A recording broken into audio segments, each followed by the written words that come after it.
Bonjour à tous et bienvenue pour notre célébration de ce dimanche 29 mars. On est heureux de se retrouver encore ensemble pour célébrer la gloire de Jésus. Aujourd'hui, on va encore passer un temps dans la louange, dans l'adoration, dans la prière, puis à l'écoute de la parole de Dieu. Aujourd'hui, c'est notre frère Bernard qui, depuis chez lui, nous encouragera sur la première épître aux Corinthiens. Mais avant cela, j'aimerais lire avec vous ce passage dans Éphésiens chapitre 2 au verset 8 qui nous dit « Car c'est par la grâce que vous êtes sauvés, par le moyen de la foi. Cela ne vient pas de vous, c'est le don de Dieu. Ce n'est point par les œuvres que vous êtes sauvés, afin que personne ne se glorifie. » Amen. C'est ce que nous voulons chanter ensemble ce matin avec ce chant qui nous dit « Je ne sais pourquoi dans sa grâce, Jésus m'a tant aimé, mais je sais qu'en lui, j'ai la vie. » Amen. On chante ça ensemble ?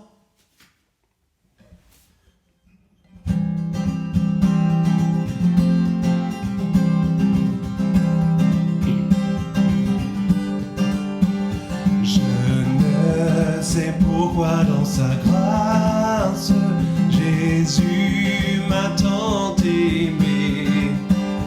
Pourquoi par son sang il efface ma dette et mon péché. Mais je sais qu'en lui j'ai la vie. Il m'a sauvé dans son amour. Et gardé par sa main meurtrière, j'attends l'heure de son retour. Je ne sais comment la lumière éclaire tout mon cœur, comment je compris ma misère et reçu mon sauveur. Mais je sais qu'en lui j'ai la vie. Il m'a sauvé dans son amour. Et gardé par sa main meurtrière, j'attends l'heure de son retour. Je ne sais quelle est la mesure de joie et de douleur que pour moi faible créature réserve mon sauveur. Ensemble, mais je sais qu'en lui j'ai la vie. Il m'a sauvé dans son amour. Et gardé par sa main meurtrière, j'attends l'heure de son retour. Je ne sais quand de la victoire l'heure enfin sonnera, quand l'agneau l'époux dans sa gloire avec lui me prendra. Mais je sais qu'en lui j'ai la vie. Il m'a sauvé dans son amour. Et gardé par sa main meurtrière, j'attends l'heure de son retour. Mais je sais qu'en lui j'ai la vie. Il m'a sauvé dans son amour. Et gardé par sa main meurtrière, j'attends l'heure de son retour. Oui, Seigneur Jésus, c'est vraiment ce que nous attendons, l'heure de ton retour. En attendant, nous te supplions que nous puissions être trouvés dignes de te louer, de t'adorer, de célébrer la gloire de ton nom. Nous voulons dans ce temps de culte bénir ton saint nom, bénir le Père et bénir le Saint-Esprit qui est en chacun de nous. Nous te prions que ce soit le Saint-Esprit qui nous pousse dans la prière, dans l'adoration, dans la louange, et que tout manifeste ta gloire, Jésus. Amen.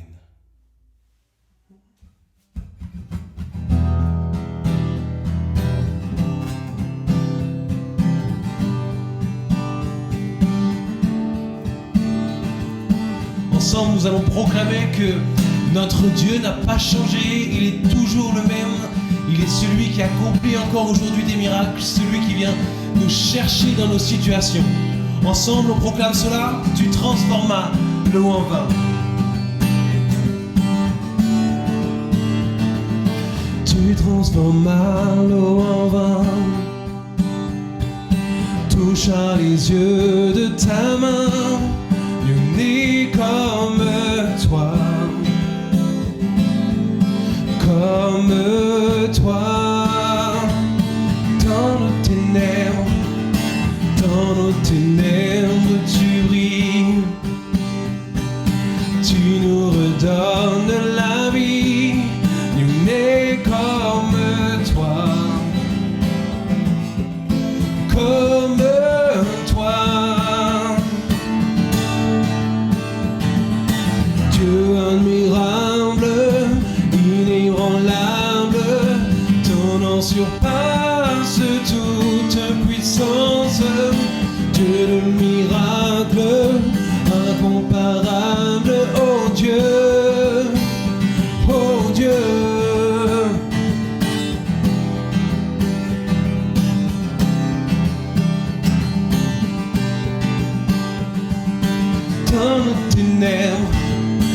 Dans nos ténèbres, tu brilles,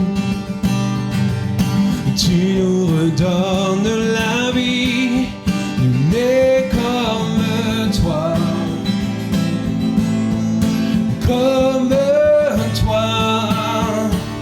Dieu admirable, inébranlable, ton nom surpasse toute puissance. Dieu de miracle, incomparable, oh Dieu, oh Dieu. Dieu admirable, inébranlable, ton nom surpasse toute puissance. Dieu de miracle, incomparable, oh Dieu, oh Dieu. Si notre Dieu est pour nous, qui pourra nous arrêter? Et si Dieu est avec nous, qui sera contre nous? Si notre Dieu est pour nous, qui pourra nous arrêter? Et si Dieu est avec nous, qui sera contre nous? Si notre Dieu est pour nous, qui pourra nous arrêter? Et si Dieu est avec nous, qui sera contre nous? Si notre Dieu est pour nous, qui pourra nous arrêter? Et si Dieu est avec nous, qui sera contre nous?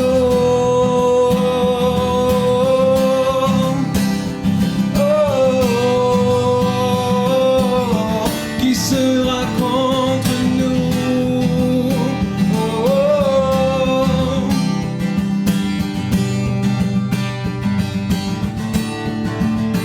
Les maladies s'enfuient, les aveugles voient, les paralytiques sautent de joie, les stériles enfantent, les sourds entendent, par sa puissance, par sa puissance.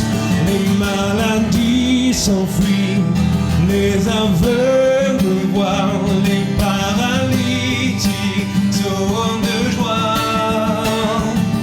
les stériles enfantent, les sourds entendent, par sa puissance, par sa puissance.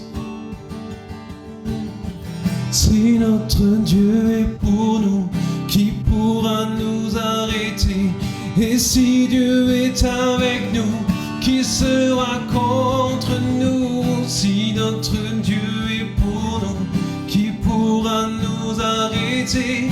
Et si Dieu est avec nous, qui sera contre nous?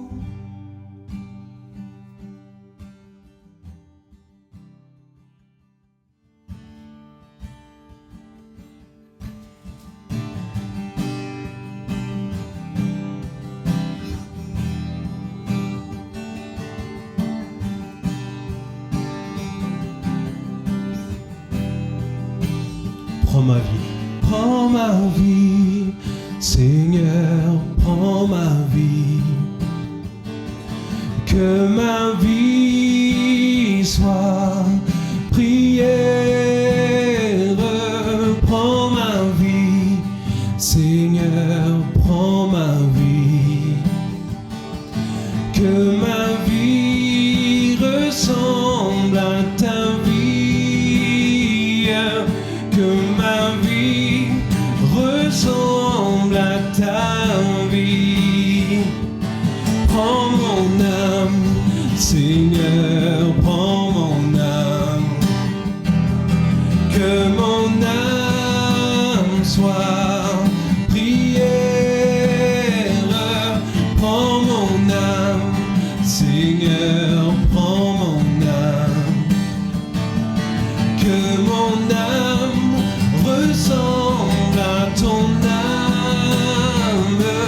Que mon âme ressemble à ton âme. Prends nos cœurs, Seigneur, prends nos cœurs. Que nos cœurs soient prière. Prends nos cœurs, Seigneur, prends nos cœurs. Que nos cœurs ressemblent à ton cœur. Que nos cœurs ressemblent à ton cœur.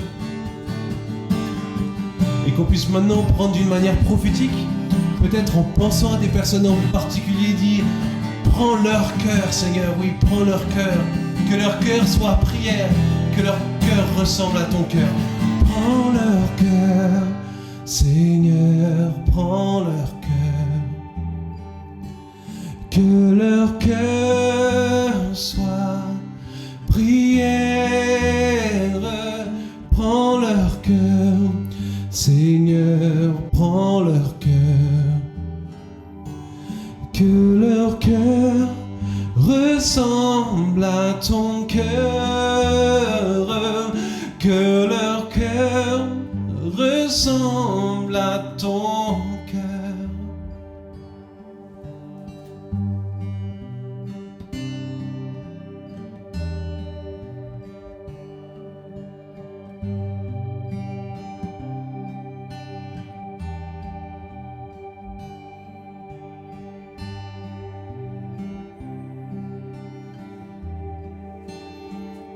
Oui, Seigneur Jésus, dans cet instant, on veut te prier pour toutes ces personnes que l'on peut avoir en tête quand on te dit: prends leur cœur, Seigneur. Tu connais comment est-ce que nos cœurs nous crient vers toi pour te demander, Seigneur, de continuer de sauver. Alors, Seigneur, nous te prions pour ceux qui nous sont chers, pour ceux qui sont autour de nous, Seigneur, afin que tu continues de les appeler, que tu continues de les toucher, et que devant toi, ils puissent plier le genou et te reconnaître comme seul Seigneur, comme seul Sauveur. Il n'y a pas d'autre Dieu que toi. Et Seigneur, celui qui professe de sa bouche et qui le déclare dans son cœur que Jésus-Christ est Seigneur et que tu l'as ramené des morts, celui-ci à la vie éternelle. Seigneur, c'est ce que nous te demandons, nous te prions dans ce sens-là, Seigneur, pour ceux qui nous entourent.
Dans l'évangile de Jean au chapitre 18, verset 37, nous avons ce moment, cette confrontation entre Pilate et entre Jésus. Pilate s'adresse à Jésus et lui pose cette question. « Tu es donc roi ?» Jésus répondit, « Tu le dis, je suis roi. Je suis né et je suis venu dans le monde pour rendre témoignage à la vérité. Quiconque est de la vérité, écoute ma voix. » C'est maintenant ce que nous allons chanter ensemble, nous allons proclamer cette royauté de Jésus-Christ. En effet, Christ est roi, et c'est ce que nous voulons proclamer ensemble. Amen. On y va. Christ est roi.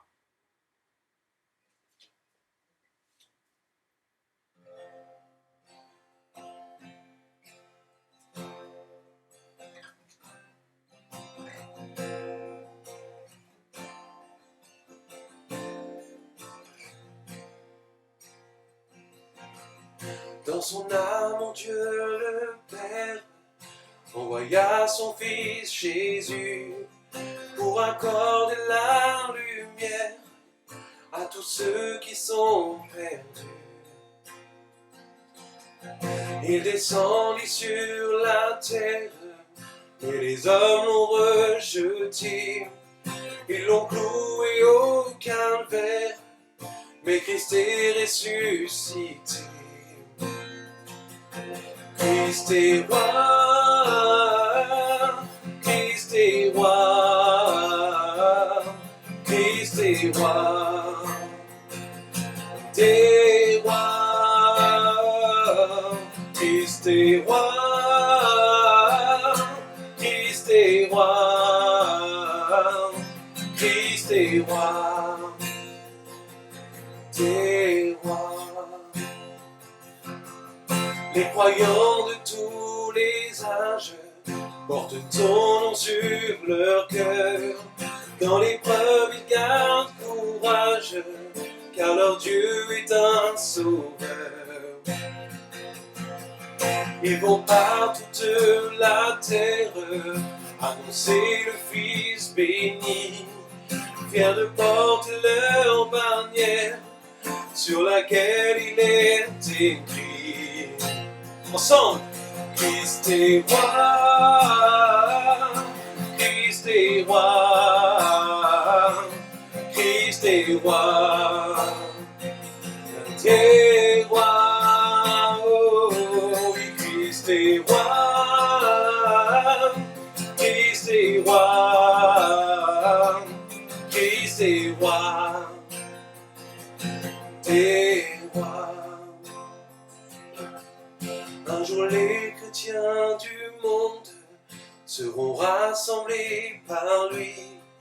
Ils sortiront de leur tombe, car en lui ils ont la vie. Ils formeront un royaume, la terre sera leur pays. Leur hymne sera un psaume à la gloire du Messie. Ensemble, Christ est roi, Christ est roi, Christ est roi, il est roi des rois. Christ est roi, Christ est roi, Christ est roi des rois. Seulement nos voix. Christ est roi, Christ est roi, Christ est roi des rois. Christ est roi, Christ est roi, Christ est roi des rois. Nous continuons de célébrer l'Éternel ensemble avec ce chant qui nous dit « Je célébrerai le nom du Seigneur ». Tapez des mains là où vous vous trouvez, si vous êtes dans votre salon, dans votre cuisine, dans le lieu dans lequel vous êtes en train de regarder ce temps de culte, ce temps de célébration. Eh bien, tapez des mains, que l'Éternel fasse trembler le lieu dans lequel vous êtes par vos louanges et par vos acclamations. Amen. On célèbre ensemble l'Éternel.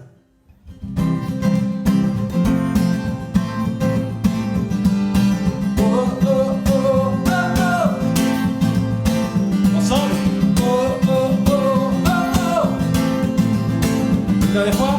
Oh, oh, oh, oh, oh. Je me réjouis dans le nom du Seigneur.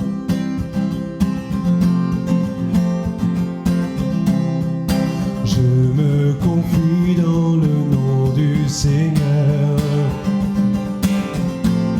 Je lève les mains. Je lève les mains dans le nom du Seigneur. Je chante de joie. Je chante de joie dans le nom du Seigneur. Je célébrerai le nom de celui que mon cœur aime. Oui, je bénirai le nom de mon Sauveur. Je célébrerai le nom de celui que mon cœur aime. Oui, je bénirai le nom du Seigneur. Oh, oh, oh, oh. Oh, oh, oh, oh. Je me réjouis dans le nom du Seigneur. Je me confie. Je me confie dans le nom du Seigneur. Je lève les mains. Je lève les mains dans le nom du Seigneur. Oh, je chante. Je chante de joie dans le nom du Seigneur. Je célébrerai le nom de celui que mon cœur aime. Oui, je bénirai le nom de mon Sauveur. Je célébrerai le nom de celui que mon cœur aime. Oui, je bénirai le nom du Seigneur. Oh, oh, oh, oh. Oh, oh, oh, oh, oh. Je célébrerai le nom du Seigneur. Je célébrerai le nom du... Ensemble. Je célébrerai le nom du Seigneur. Je célébrerai le nom du Seigneur.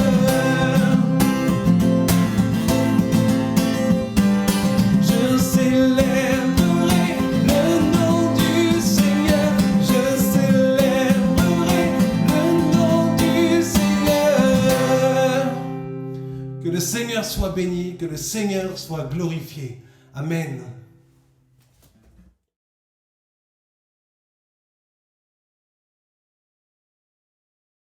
Comme vous l'avez vu, je suis encore un petit peu malade, le nez encore pris, un peu de mal encore à pouvoir bien parler, on parle toujours un peu du nez, mais simplement pour vous dire de continuer à prier pour les personnes qui sont malades.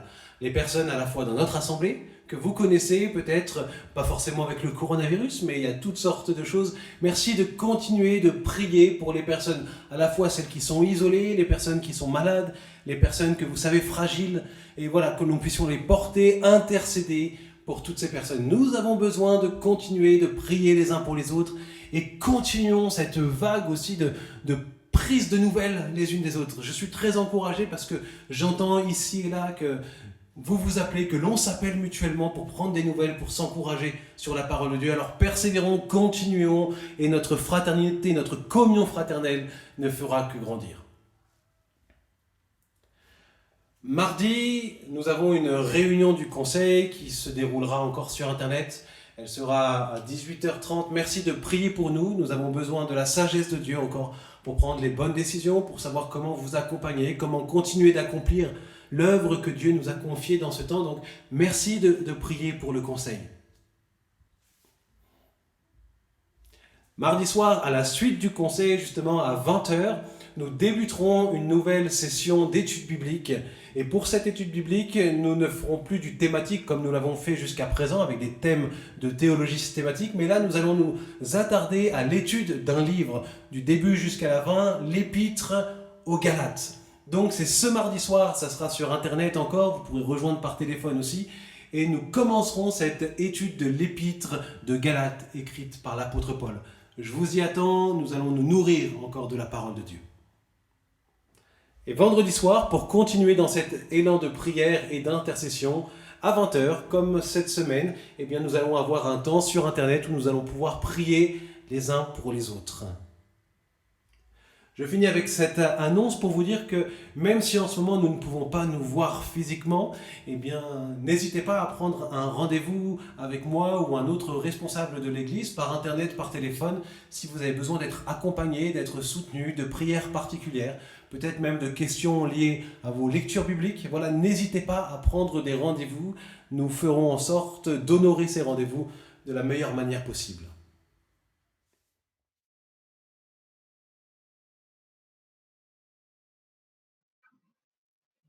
Bonjour à tous. Ça fait bizarre de dire ça parce qu'en fait, je suis tout seul devant mon ordinateur et je ne vois personne. Bon, mais j'espère que vous êtes plusieurs devant votre écran et que nous serons nombreux à nous régaler encore ce matin de ce que Dieu veut nous dire par sa parole. Alors, je fais partie de ceux qui ont le privilège d'habiter en maison et d'avoir un jardin, ce qui est précieux en cette période de confinement.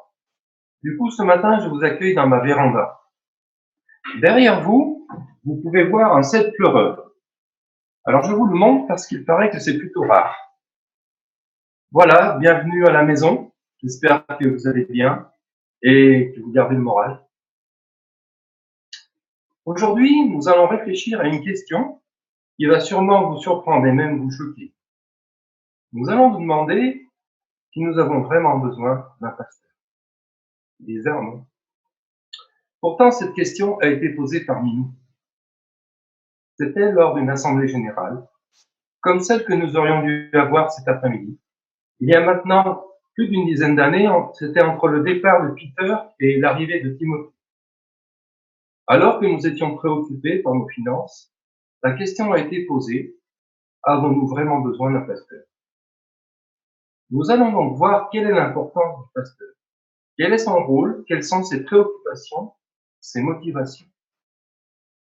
Pour nous aider, je vais vous lire un mail que j'ai retrouvé dans la corbeille de ma messagerie et que j'avais oublié de vous transmettre. Veuillez m'en excuser, mais vaut mieux tard que jamais. C'était l'été dernier. Voici ce qu'il dit. Chers amis de la rue Épitalo, j'espère que vous allez bien. Je prie chaque jour pour que notre Seigneur vous bénisse, vous fortifie et vous donne beaucoup de courage pendant ces travaux.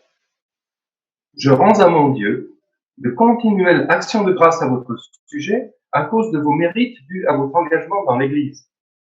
Dans sa bonté, notre Seigneur vous a comblé de toutes les richesses concernant votre savoir-faire dans beaucoup de domaines. Je ne cesse d'exprimer ma reconnaissance à votre sujet, car l'Église tourne bien en mon absence. J'ai appris que Jean-Noël s'était bien adapté au nouveau jour de passage des poubelles. Je sais également que l'équipe de TIDA vous a concocté un succulent repas dimanche dernier et que les jeunes ont participé activement au ménage et au rangement. Je suis fier de vous car j'ai appris par John que les travaux de peinture dans la salle de culte avançaient bien. En effet, vous avez été comblés dans tous les domaines. Ainsi, il ne vous manque aucun don, en particulier celui de la cuisine et du bricolage. Le Seigneur vous rendra fort jusqu'au bout, pour que vous puissiez achever ce chantier avec succès. À très bientôt, bien fraternellement, Rodolphe Chouteau, votre pasteur envoyé par la Fédération des Églises évangéliques baptistes de France. Si la fonction de pasteur était de superviser ce qui vient d'être lu, il est évident que nous pourrions nous en passer.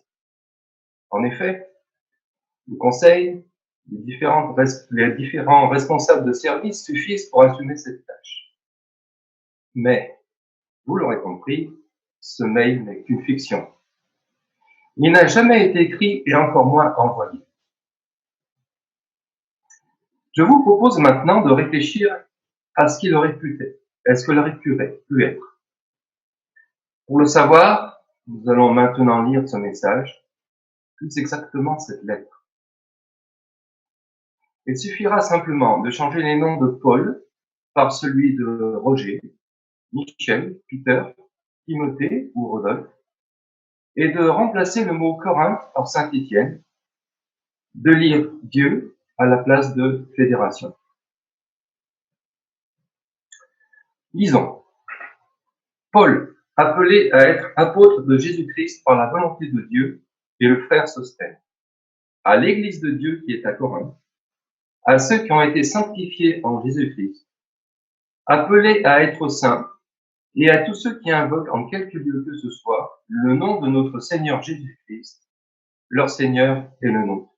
Que la grâce et la paix vous soient données de la part de Dieu notre Père et du Seigneur Jésus-Christ. Je rends à mon Dieu de continuelles actions de grâce à votre sujet, pour la grâce de Dieu qui vous a été accordée en Jésus-Christ.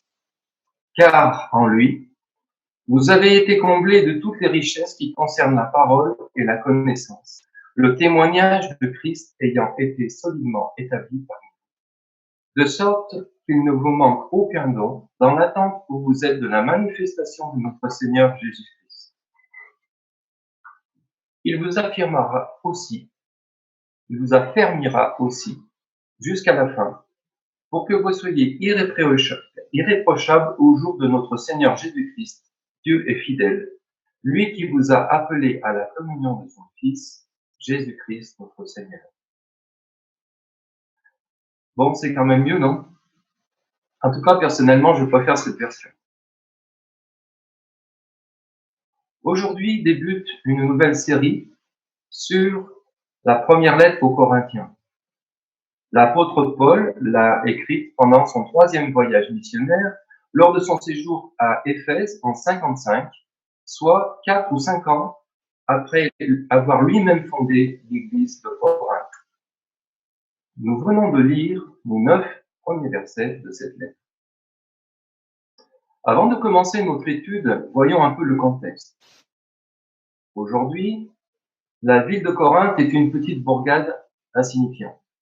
Mais à l'époque, elle était la ville la plus importante de Grèce, extrêmement riche, un centre commercial important et cosmopolite. On y trouvait des cultes païens, le culte de Vénus, le temple d'Aphrodite, déesse de l'amour, l'idolâtrie, la débauche, l'adultère, l'homosexualité, l'ivrognerie, l'escroquerie, bref, la corruption morale de cette ville était si connue qu'elle avait donné naissance à une nouvelle expression, vivre à la corinthienne, ce qui signifiait à l'époque vivre dans la débauche. Vivre dans la débauche ou à la corinthienne, c'était du pareil au même. La ville de Corinthe était alors contaminée par le corinthien virus. Les hommes ont toujours surmonté les épidémies qui ont jalonné leur histoire. Et il en sera de même pour celles que nous connaissons aujourd'hui. Mais seul Jésus-Christ, lorsqu'il reviendra, enrayera l'épidémie du péché qui perdure depuis la chute.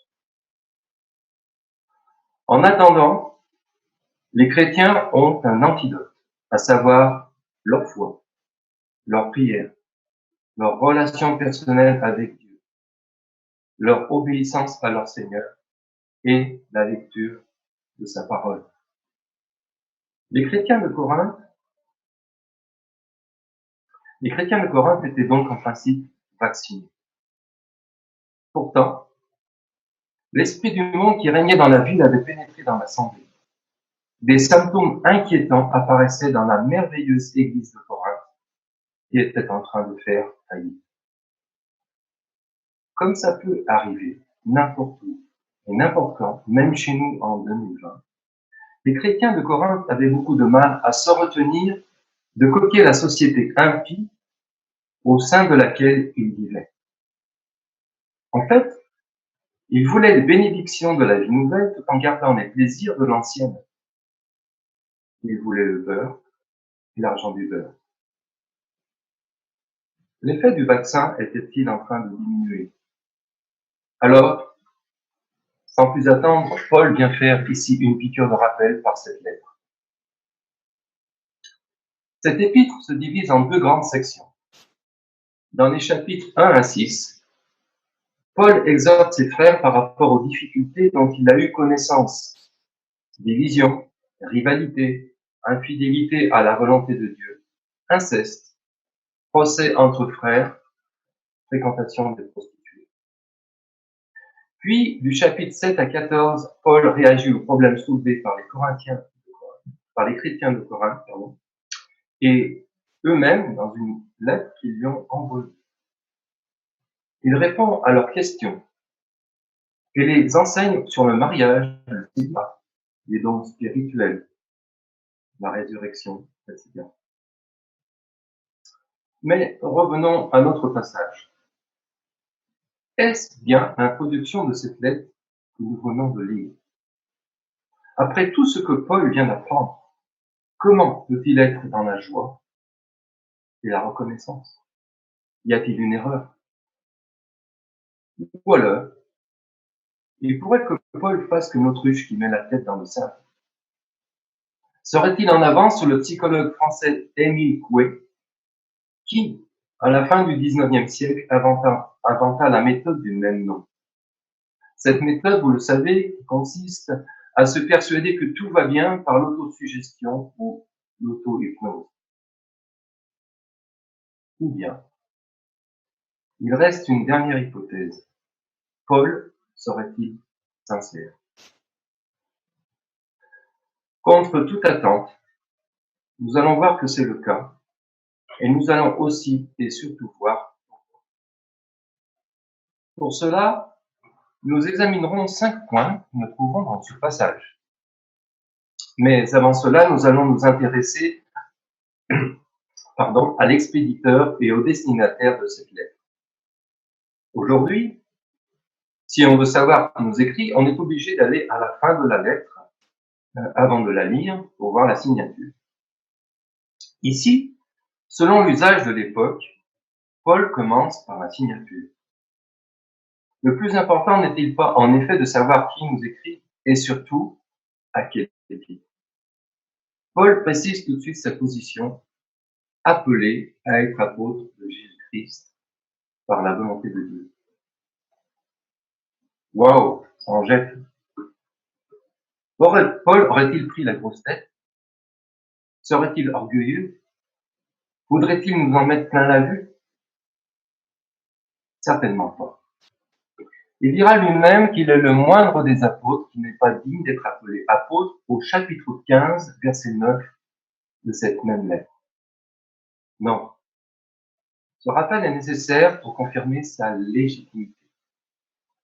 N'oublions pas que son apostolat a été contesté par certains. Le verset 1 nous dit que Paul, comme n'importe quel pasteur, même appartenant à une fédération, n'est pas appelé par elle, mais par la volonté de Dieu. Son message n'est pas le sien, mais celui de Dieu.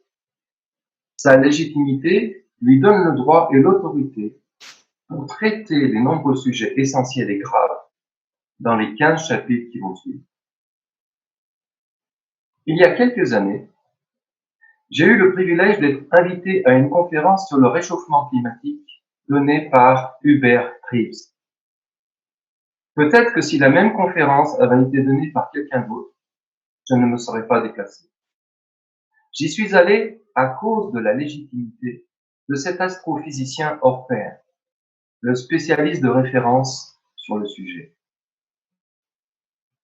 De la même façon, les chrétiens de Corinthe lisaient la lettre de celui qui faisait référence en matière de foi et d'obéissance à notre Seigneur Jésus-Christ.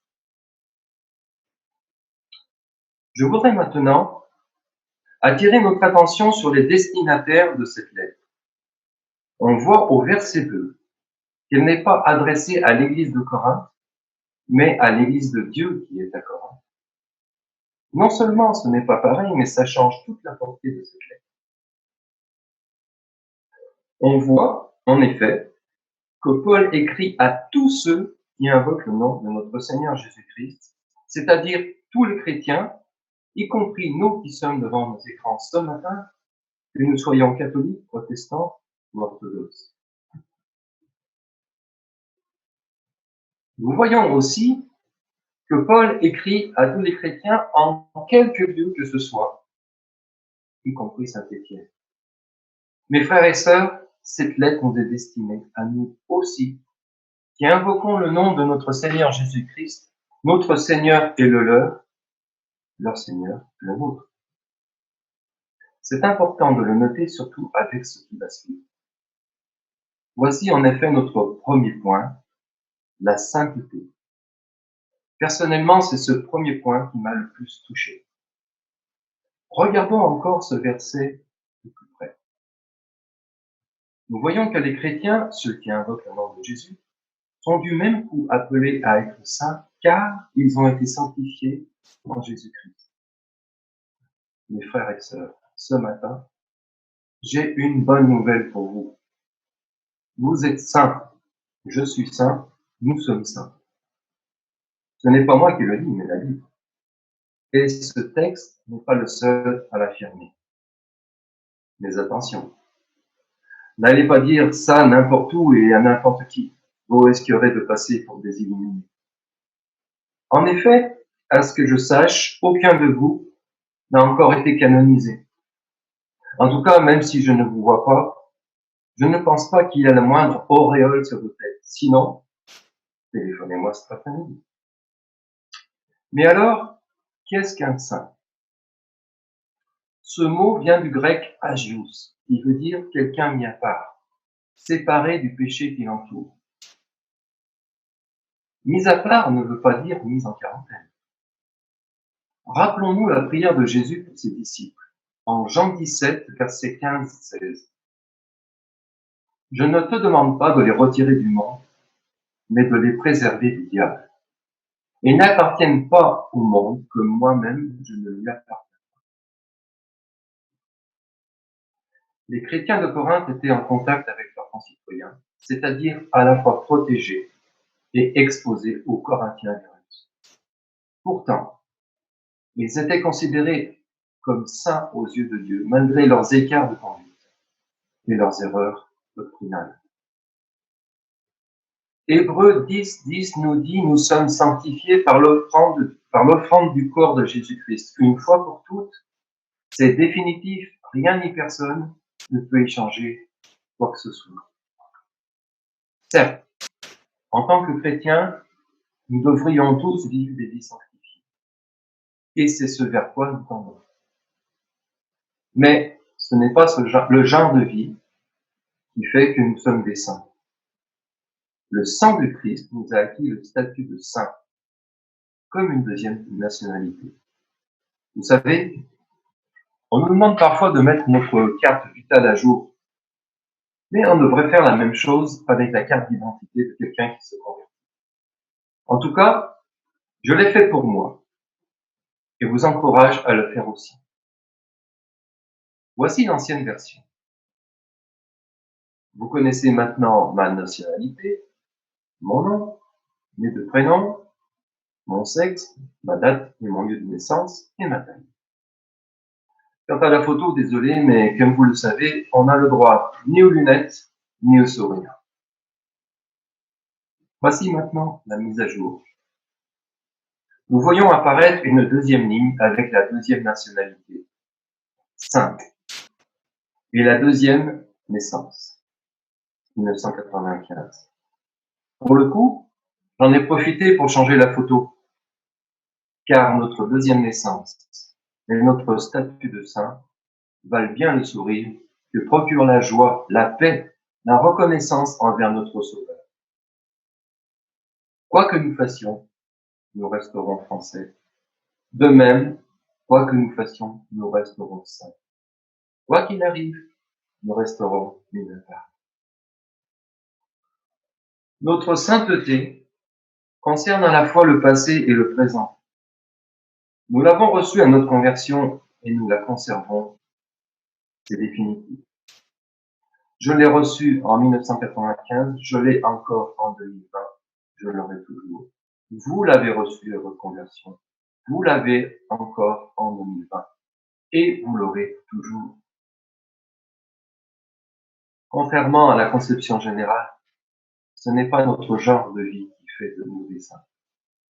Le plus obscur des croyants est tout aussi saint que l'était l'apôtre Paul. Mais attention, n'allez pas croire que cela nous permet de faire n'importe quoi. Rappelons-nous de l'injonction que fait Jésus à la femme adultère. Va et ne pêche plus. En effet, tous ceux qui sont en Christ devraient viser par-dessus tout à être comme lui. Toute la lettre est en fait fondée sur l'idée suivante. Vous êtes saints, vivez donc saintement. Vivez à la hauteur de ce que vous êtes. Lorsqu'un maire, un député ou un président est élu, il se doit de se comporter conformément à son statut. Il doit être à la hauteur. Il est censé ne pas décevoir ses électeurs. De même, nous qui avons aussi été élus, nous devons nous montrer dignes de celui qui nous a élus. Nous ne devons pas le décevoir. Éphésiens 1, 4 nous dit en lui Jésus-Christ. Dieu nous a élus avant la fondation du monde pour que nous soyons saints et irrépréhensibles devant lui. Oui, mes amis, notre sainteté est le résultat d'une élection. Nous avons été élus non pas pour un quinquennat ou un septennat, mais pour un mandat éternel. Nous sommes élus une fois pour toutes. Romains 8, 33 nous dit « Qui accusera les élus de Dieu? C'est Dieu qui justifie. » Et le verset 38 ajoute « Ni la mort, ni la vie, ni les anges, ni les dominations, ni les choses présentes, ni les choses à venir, ni les puissances, ni la hauteur, ni la profondeur, ni aucune autre création ne pourra nous séparer de l'amour de Dieu manifesté en Jésus-Christ, notre Seigneur. » Par conséquent, notre sanctification est une responsabilité permanente. Nous devons y travailler sans relâche tout au long de notre vie. Permettez-moi une parenthèse qui me tient à cœur. Si ce matin il se trouvait une personne qui se dise « ce n'est pas pour moi », ils ont bien de la chance, eux. Je voudrais attirer son attention sur le fait que cette élection est particulière, unique en son genre. Il n'y a pas un ni deux tours, mais autant de tours que d'occasions de nous présenter à notre Seigneur et Sauveur Jésus-Christ, comme ce matin, par exemple. 1 Timothée 2, 4 nous dit que Dieu veut que tous les humains soient sauvés et parviennent à la connaissance de la vérité. Ceux qui sont élus le sont par la grâce de Dieu. Il n'est jamais trop tard pour la recevoir, du moins tant que nous sommes en vie. Voyons maintenant notre deuxième point, la grâce. Après la salutation d'usage, Paul exprime son deuxième sujet de reconnaissance, la grâce. Cette grâce appartient également au passé comme au présent.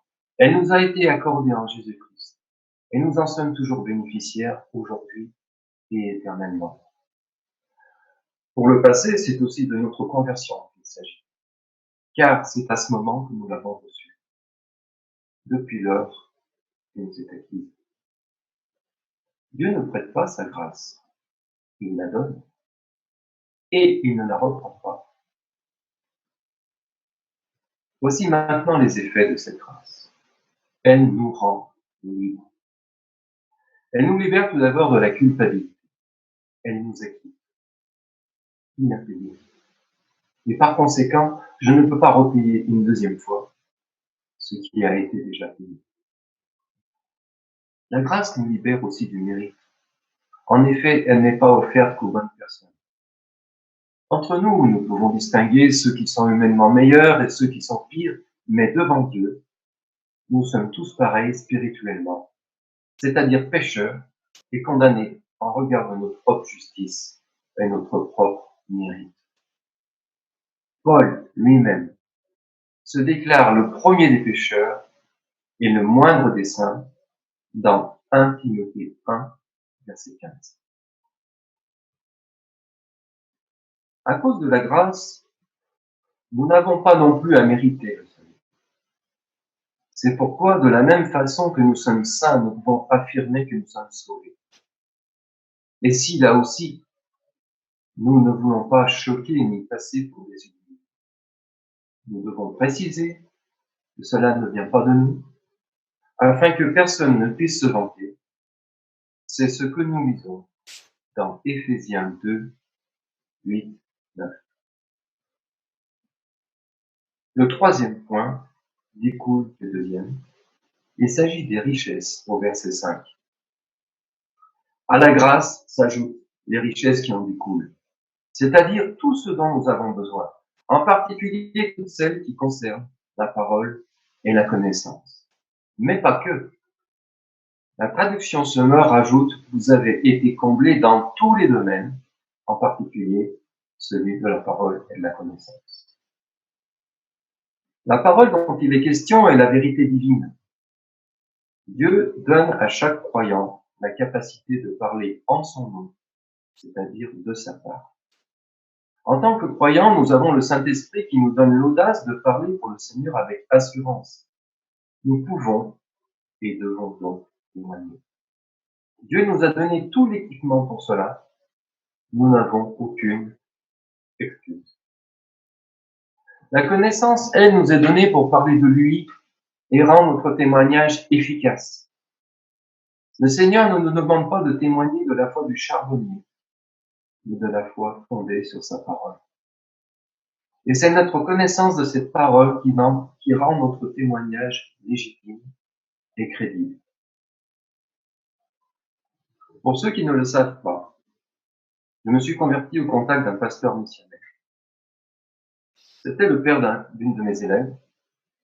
Alors il nous avait d'abord invités à manger, tout bizarre. Puis il m'a prêté un livre qui parlait de ma principale objection à l'existence de Dieu. Si Dieu est bon, pourquoi la souffrance et l'injustice? Je n'avais pas vraiment l'intention de le soutenir. Mais voici qu'il revint à la charge, une, deux et une troisième fois. Ça commençait à bien faire. Il fallait que je m'en débarrasse. C'est alors que je décidai de lire ce livre et de lister tous mes arguments en faveur de mon athéisme. J'étais enfin prêt pour un débat musclé. Le jour j'y arriva, alors que j'énonçais une à une mes objections. L'homme que j'avais en face de moi ne cherchait pas à me convaincre. Il ne m'a pas bombardé d'arguments. Il avait mieux que ça. À chacune de mes attaques, il répondait « La Bible dit » et me citait des versets. Chers amis, si l'athée que j'étais se tient devant vous ce matin, c'est grâce à toutes les richesses qui concernent la parole et la connaissance que Dieu a données à cet homme. La plupart d'entre nous sont sauvés après avoir été au contact d'un chrétien qui était comblé de toutes les richesses qui concernent la parole et la connaissance. À notre tour, nous sommes appelés à faire fructifier ces richesses. Nous trouvons notre quatrième point au verset 7, les dons. Il s'agit maintenant du présent. La conséquence de tout ce que nous avons vu est qu'il ne nous manque aucun don. Et pourtant, c'est sur la question de l'exercice de ces dons que Paul aura à intervenir dans le reste de l'épître. Parce que c'est l'exercice de ces dons qui pose problème dans cette église.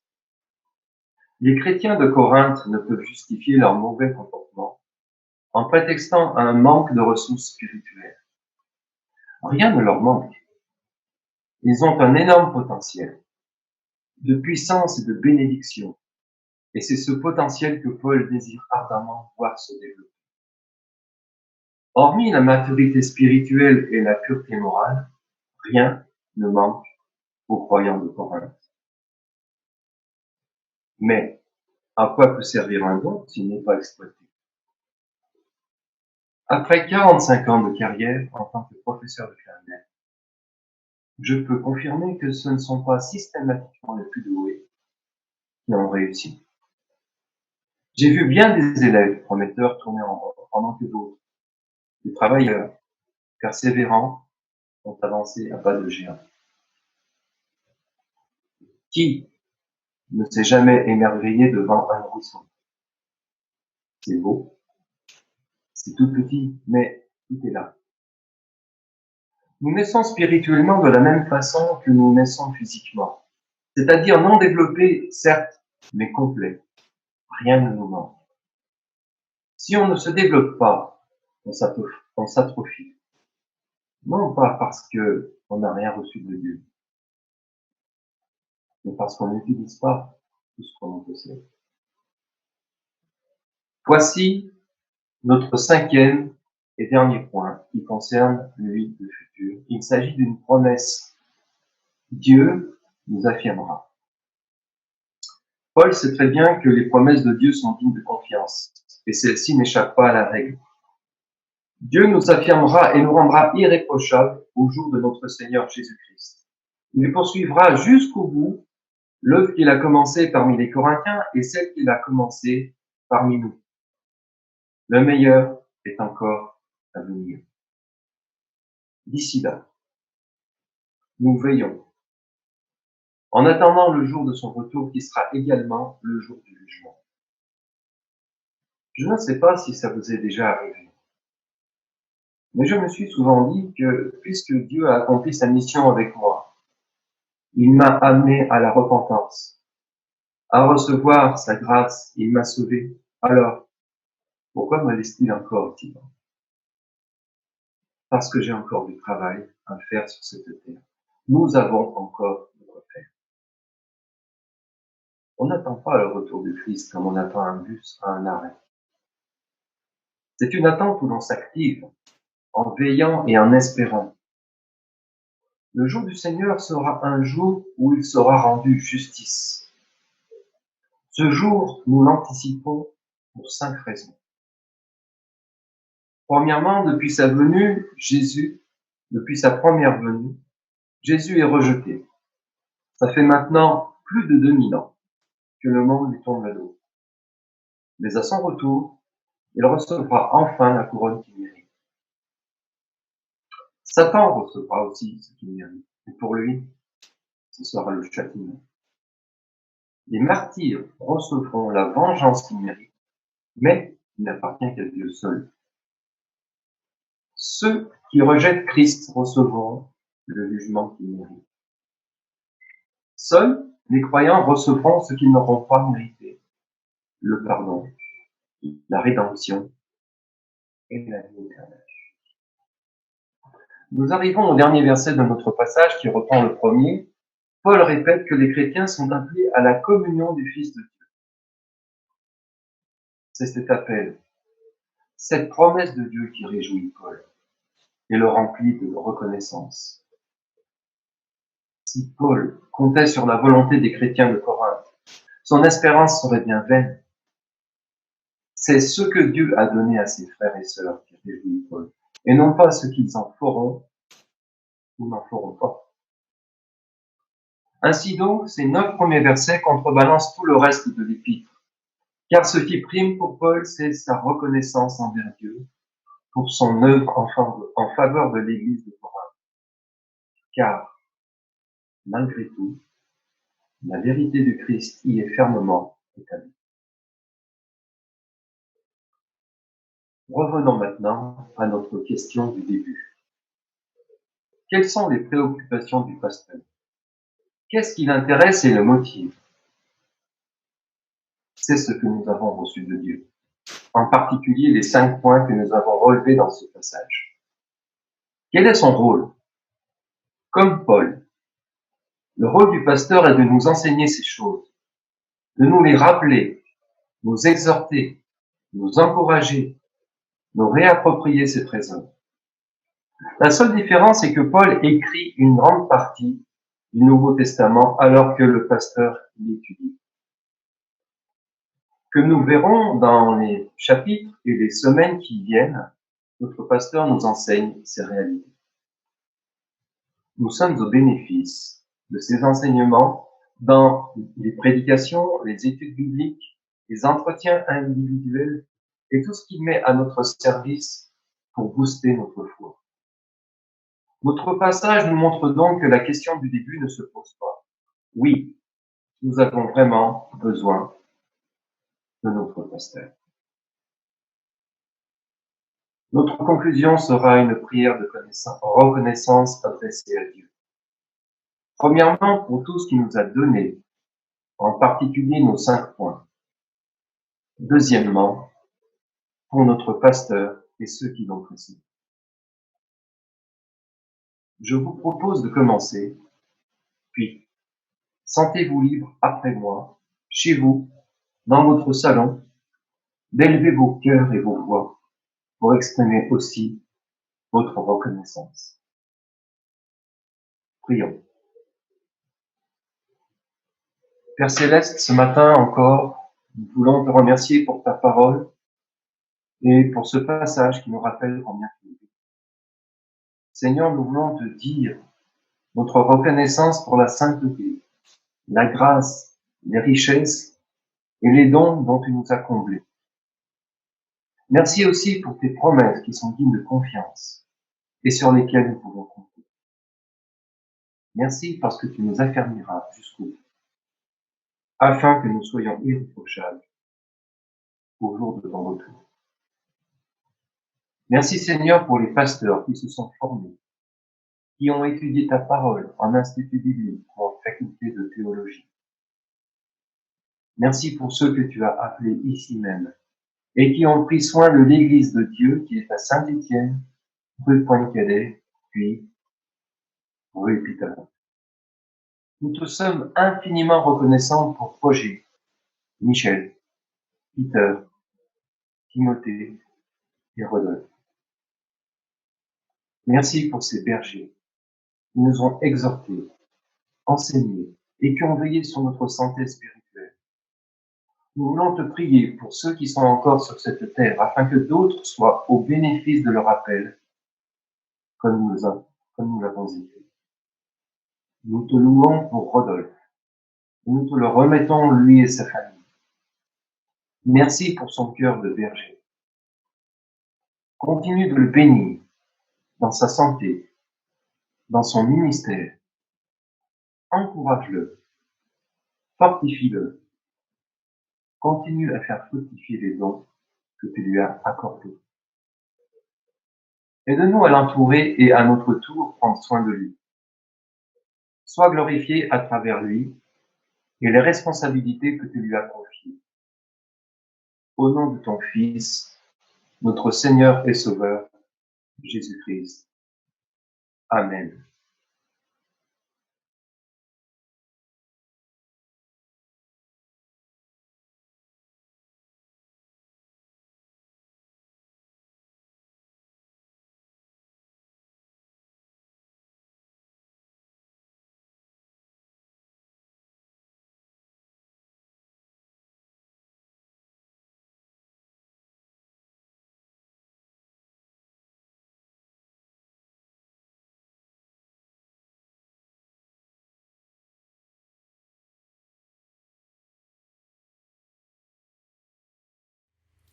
Le dernier chant que nous allons prendre maintenant, c'est un chant qui a été écrit dans notre assemblée dans le cadre d'une semaine de prière en commun avec les autres églises membres du CNEF 42. Et c'était un chant qui témoignait notre unité et en même temps, surtout, qui témoignait la seigneurie de Jésus-Christ, sa souveraineté et le fait qu'au nom de Jésus-Christ, un jour ou l'autre, tout genou fléchira. Ce chant avait été écrit en premier lieu pour notre région, la région de Saint-Étienne et les villes aux alentours. Et donc il a été réadapté pour pouvoir être chantable maintenant aussi dans tout notre pays. Parce que nous croyons que les paroles qui sont dedans sont vraies. Pourquoi ? Parce qu'elles se fondent sur un passage biblique. celui que l'on retrouve dans Philippiens au chapitre 2, et j'aimerais vous le partager. Lui, on parle de Jésus ici, lui qui était de condition divine, ne chercha pas à profiter de l'égalité avec Dieu, mais il s'est dépouillé lui-même et il a pris la condition d'un serviteur en se rendant semblable aux hommes, se trouvant ainsi reconnu à son aspect comme un simple homme. Il s'abaissa lui-même en devenant obéissant jusqu'à subir la mort. Oui, la mort sur la croix. C'est pourquoi Dieu l'a élevé à la plus haute place et lui a donné le nom qui est au-dessus de tout nom, pour qu'au nom de Jésus tout être s'agenouille, dans les cieux, sur la terre et jusque sous la terre, et que chacun déclare « Jésus-Christ est Seigneur » à la gloire de Dieu le Père. Prenons ce chant ensemble.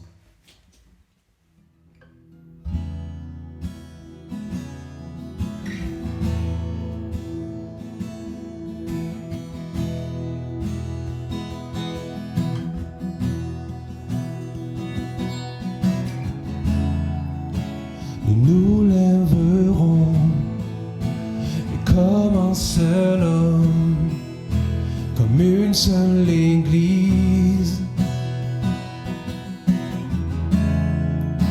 Nous proclamerons la libération sur notre nation.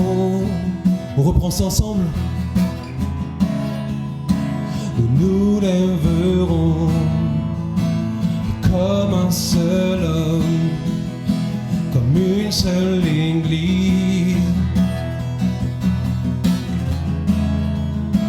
Nous proclamerons la libération sur notre nation. Dans la France des âmes te cherchent. Envoie-nous pour les trouver. Dans la France des vies soupirent. Apprends-nous à les aimer. Et qu'au nom de Jésus, tout genou fléchisse. Et qu'au nom de Jésus, tout cœur soit repentant. Et qu'au nom de Jésus, Satan soit terrassé. Jésus est vainqueur. Jésus est vainqueur. Nous lèverons comme un seul homme, comme une seule église. Nous proclamerons la libération sur notre nation. Dans la France des âmes te cherchent. Envoie-nous pour les trouver. Dans la France des âmes soupirent. Envoie-nous pour les aimer. Et qu'au nom de Jésus, tout genou fléchisse. Et qu'au nom de Jésus, tout cœur soit repentant. Et qu'au nom de Jésus, Satan soit terrassé. Jésus est vainqueur. Jésus est vainqueur. Et qu'au nom de Jésus, tout genou fléchisse. Et qu'au nom de Jésus, tout cœur soit repentant. Et qu'au nom de Jésus, Satan soit terrassé. Jésus est vainqueur. Jésus est vainqueur. Je te propose qu'on puisse reprendre ce refrain. Et au lieu de parler des autres, on puisse parler de notre propre cœur.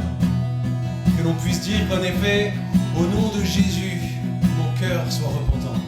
et qu'au nom de Jésus, mon genou fléchisse, et qu'au nom de Jésus, mon cœur soit repentant, et qu'au nom de Jésus, Satan soit terrassé. Jésus est vainqueur, Jésus est vainqueur, et qu'au nom de Jésus, mes genoux fléchissent, et qu'au nom de Jésus, mon cœur soit repentant, et qu'au nom de Jésus, Satan soit terrassé. Jésus est vainqueur, Jésus est vainqueur. Oui, Seigneur Jésus, c'est notre prière pour ce pays, pour notre région, pour notre ville et pour le monde entier. Qu'au nom de Jésus-Christ, tout genou fléchisse. Nous savons qu'un jour cela arrivera, et nous savons que nous sommes encore dans le temps de grâce qui permet à ce que l'on puisse plier le genou devant toi et obtenir le salut. Un jour, nous savons que tout genou pliera devant toi, mais il sera trop tard pour se repentir. Alors Seigneur, vraiment nous te prions, continue encore de toucher et de sauver, et que toute la gloire te revienne pour toute l'éternité. Amen.